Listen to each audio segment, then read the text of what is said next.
tous, voilà je fais cette petite vidéo amateur pour parler de Luthgard, n'est-ce pas? Pour ceux qui ne me connaissent pas, vous pouvez retrouver le lien vers mon livre sur mon blog ainsi que les pages Facebook en dessous de cette petite vidéo, voilà. Donc Luthgard, bon je pense que je l'ai décrit assez bien dans mon livre. Donc Luthgard c'est le monde extérieur, c'est-à-dire c'est tout ce qui est, tout ce que nous voyons dans la vision courante des choses, c'est-à-dire tout est limité, douloureux. Luthgard c'est pas facile, c'est de la souffrance. La souffrance est partout. Luthgard est en extériorité de nous-mêmes, c'est-à-dire qu'en fait, plus on va en profondeur en nous-mêmes, plus on va atteindre, il y a des mouches, le Midgard, et l'Asgard est au centre, est vraiment au cœur de nous-mêmes. Voilà, complètement. Donc Luthgard, c'est la vision habituelle que nous avons des choses, du monde. Donc une vision limitée, une vision douloureuse, une vision problématique. Donc en Luthgard, il y a toujours des problèmes. Et vous aurez remarqué que nous avons toujours des problèmes au quotidien. On passe notre temps à se bagarrer, à essayer de résoudre des problématiques. Et voilà. Donc ça c'est Luthgard et nous sommes en plein dedans. Et voilà. La vision du Midgard, en vérité, c'est à partir du moment où on fait un mouvement, c'est subtil, mais c'est un mouvement de recul par rapport à la vision normale que nous avons du monde. C'est une vision de recul. C'est comme essayer de voir un petit peu à partir de l'arrière de nous. Voilà. Et quand on a cette vue, tout est extrêmement vaste. Le monde est très très vaste. Et c'est une vision à ce moment-là du Midgard. Et le monde est transformé. Tout ce que nous voyons est transformé. C'est-à-dire nous sommes dans le même monde. Luthgard et le Midgard, c'est le même monde. Mais en vérité, Luthgard n'existe pas. C'est une illusion. Et nous avons la perception, notre perception habituelle du monde est une perception illusoire. Voilà. Alors que quand on perçoit le Midgard, on voit le réel de ce qu'est le monde. Et le réel de ce qu'est le monde, c'est que tout est unité. C'est-à-dire nous sommes en lien, tous, toutes choses. Nous sommes en lien les uns avec les autres, avec le monde, avec les objets. Et quand nous voyons le Midgard, nous voyons cette unité, cette unification entre les choses et nous voyons de la lumière qui amène des objets. Il n'y a plus de séparation en vérité entre le monde et soi, entre les autres et soi. Et toute cette unité est absolument merveilleuse et pourtant le monde est le même, a priori. Vu de l'extérieur, ça a l'air d'être le même monde, mais intérieurement, on ne le goûte pas du tout de la même manière. On le goûte avec le cœur. Donc il y a de l'amour partout et en toute chose. Il y a de la beauté. Tout est extrêmement beau et lumineux. Et donc cette perception, nous pouvons la voir à partir du moment où nous faisons ce petit mouvement de recul. Voilà, intérieur.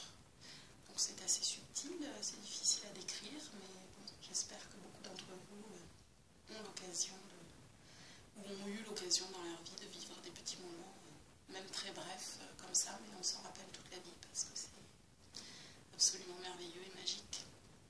Voilà. L'Asgard est encore plus au centre de nous, donc c'est l'espace des As, de toutes ces forces pures, et on peut dire que l'Asgard, on ne peut pas le percevoir en vérité. On peut percevoir le Midgard, l'Asgard c'est encore plus subtil, et si il faudrait faire en fait un mouvement de recul pour percevoir Luthgard à distance. Quand on est en Midgard, on perçoit Luthgard mais à distance. C'est-à-dire on est observateur de ce qui est en train de se passer en nous, on est observateur des émotions qui nous traversent, on est observateur des sensations que notre cœur ressent. On est observateur, on est comme un observateur neutre, je pourrais dire, mais c'est pas vraiment le bon mot. Voilà. Et cette place d'observateur qui nous permet de percevoir donc le Midgard, il faudrait devenir l'observateur de l'observateur pour être en Asgard. Mais là, c'est tellement vaste, illimité, incommensurable, innommable, il n'y a pas de mot pour ça. Et, donc voilà, c'est possible de le vivre, mais bon, ce sera toujours de toute façon des expériences, puisque nous sommes de toute façon des êtres humains, donc limités, donc de toute façon on finit toujours par replonger dans notre personnalité. Voilà. Par contre, on peut faire ce mouvement d'être en garde et de faire cet exercice, de percevoir le Midgard. Voilà. Après, aller encore plus loin dans les gardes, c'est vraiment c'est innommable et je pense que c'est vraiment extrêmement rare. Voilà, ça arrive, mais c'est rare. Voilà. Donc, donc pour l'Utgard, je parle d'une autre manière que dans mon livre, hein, mais évidemment, pour ceux que ça intéresse, il vaut mieux lire mon bouquin. Vous avez des explications un peu plus approfondies que ce que je dis là, puisque là, moi, mes petites vidéos, je parle du point de vue de l'humain, du point de vue de mes propres expériences vécues. Et donc, voilà quoi. Donc, je dis ce qui me vient. Donc voilà, donc l'Utgard, c'est le chaos, c'est les problématiques, c'est les désirs, les soifs inassouvis, ou les soifs assouvis qui donnent un petit moment de plaisir très bref. Et après on retombe dans de nouvelles problématiques mentales, émotionnelles. Voilà. Mais quand on est en Midgard, on est dans cet espace de recul par rapport à tout ça. Et quand on est dans cet espace de recul, en vérité, on est capable d'observer toutes les émotions nous traverser. Et on est capable de les vivre à fond. C'est-à-dire on ne va pas, par exemple, on va pleurer, on ne va pas essayer de contrôler ou d'essayer de gérer. Ça, c'est ce qui se passe en Utgard. En Utgard, on essaie de maîtriser les choses. Et en fait, le fait de maîtriser fait qu'on se contracte, qu'on se stresse. Et en vérité, au lieu d'accepter ce qui est en train de nous traverser au moment présent, on est on essaie de contrôler. Voilà. On essaie de contrôler, on essaie de gérer l'émotion, on essaie de gérer ce qui nous traverse. On va se torturer le mental pour essayer de solutionner une problématique, voilà tout ça. Alors que quand on est dans l'espace du Midgard, toutes ces questions-là n'existent plus. On est simplement dans l'acceptation, l'accueil total du présent, de tout ce qui arrive dans le moment présent.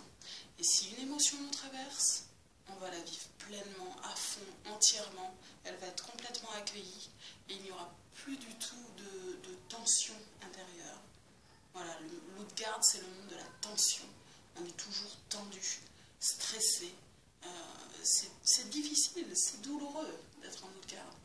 Et c'est la condition humaine naturelle dans laquelle on est la plupart du temps. C'est pour ça que avoir une quête spirituelle, d'ailleurs c'est idiot le mot quête, puisque quand on est en Midgard, la question de la quête ne se pose même pas, puisque c'est tellement naturel d'être en Midgard. C'est le réel, et quand on perçoit le réel du monde midgardéen, les questions ne se posent plus. Voilà, tout le mental, on n'en a plus besoin. Tout ça. Par contre, on est observateur de ce qui se passe dans notre part humaine qui est en Utgard tout le temps. Donc on est observateur de ce qui nous traverse, des émotions, voilà, de tout ça. Et on est capable de les accueillir pleinement. Et ça détend. Donc être en Midgard, c'est être détendu, très détendu. Et cette détente est essentielle dans toutes les voies de l'éveil. On est en quête de cette détente. Voilà pour cette petite vidéo. Je vous fais plein de bisous et à très bientôt.